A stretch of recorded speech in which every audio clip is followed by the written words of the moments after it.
আসসালামু আলাইকুম। আজকে আমি ধনিয়া পাতা দিয়ে ভীষণ মজার মুসমুসে মুখরোচক নাস্তা বানিয়ে দেখাবো।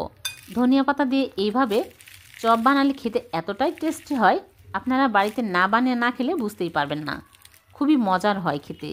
আশা করছি আপনাদের সবারই ভালো লাগবে। ভালো লাগলে লাইক কমেন্ট শেয়ার করে দেবেন। তাহলে চলুন রেসিপি শুরু করি। প্রথমে এখানে আমি ধনিয়া পাতা নিয়েছি। আপনারা যে পরিমাণে বানাবেন সে পরিমাণে নেবেন। এখানে আমি বড় বড় সাইজের ধনিয়া পাতা নিয়েছি। ছোট সাইজ নিলেও হবে। ভালো করে পানি ঝরিয়ে তারপর নিতে হবে। আর একটা বাটিতে নিয়ে নিচ্ছি বেসন 1 কাপ, আর দিয়ে দিচ্ছি ময়দা হাফ কাপ। ময়দার পরিবর্তে আটাও দেওয়া যাবে। স্বাদ মতো লবণ দিয়ে দিচ্ছি। আর এখানে নিয়েছি মরিচের গুঁড়া 1 চামচ, আর দিয়ে দিচ্ছি হলুদের গুঁড়া হাফ চামচ, জিরা ধনিয়া গুঁড়া সব হাফ চামচ করে দিয়ে দিচ্ছি। আপনারা যে পরিমাণ বানাবেন সে পরিমাণে মশলাগুলো অ্যাড করে দিবেন। আদা বাটা হাফ চামচ আর রসুন বাটা হাফ চামচ। আদা রসুনের গুঁড়া দিলেও হবে। এখন দিয়ে দিচ্ছি 2টা কাঁচামরিচ একদম কুচি করে দিতে হবে, আর হাফ কাপ পেঁয়াজ কুচি একদম মিহি কুচি করে দিয়ে দিলাম। এখন আমি হাত দিয়ে এরকম করে মসলিয়ে নিব, কুচলিয়ে নিব। তারপরে নর্মাল পানি নিয়েছি 1 কাপ, অল্প অল্প করে দিব আর মেখে নিব। একবারে কিন্তু ঢেলে দেওয়া যাবে না, অল্প অল্প করে দিয়ে স্মুথ করে ভালো করে মাখিয়ে নিতে হবে, যেন লাঞ্চ না থাকে।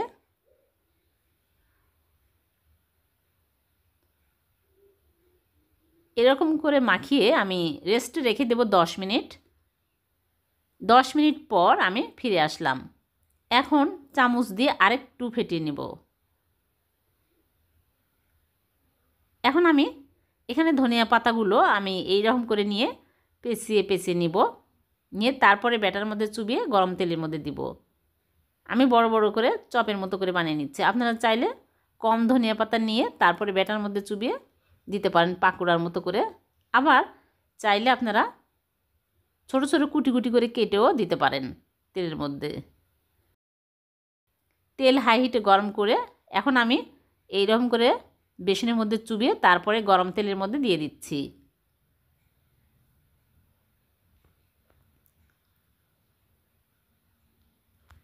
একটু সময় নিয়ে ভালো করে উল্টে পাল্টে ভেজে নিতে হবে, তাহলে মুসমুসে হবে, খেতে অনেক টেস্টি হবে।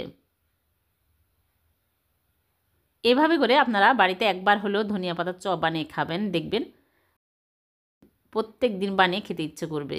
যখন এইরকম মুসমুসে হবে তখনই তুলে নিচ্ছি। এখন বাজারে প্রচুর পরিমাণে ধনিয়া পাতা পাওয়া যাচ্ছে, খুব কম দাম। এইরকম করে বানালে বিকেলে চায়ের সাথেও খেতে পারবেন, আবার ভাত দিয়েও খাওয়া যাবে। হয়ে গেল ধনিয়া পাতার চপ। খুবই টেস্টি হয়। ভিডিওটি যদি ভালো লেগে থাকে লাইক কমেন্ট শেয়ার করে দেবেন। আর এরকম সহজ নতুন নতুন রেসিপি পেতে চ্যানেলটিকে সাবস্ক্রাইব করে চ্যানেলের সাথে থাকবেন। আর পেজ থেকে দেখে থাকলে পেজটিকে ফলো দিয়ে রাখবেন। আমি একটা ভেঙে দেখাচ্ছি কতটা মুসমুসে হয়েছে।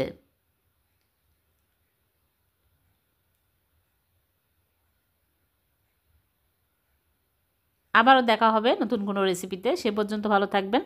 আল্লাহ হাফেজ।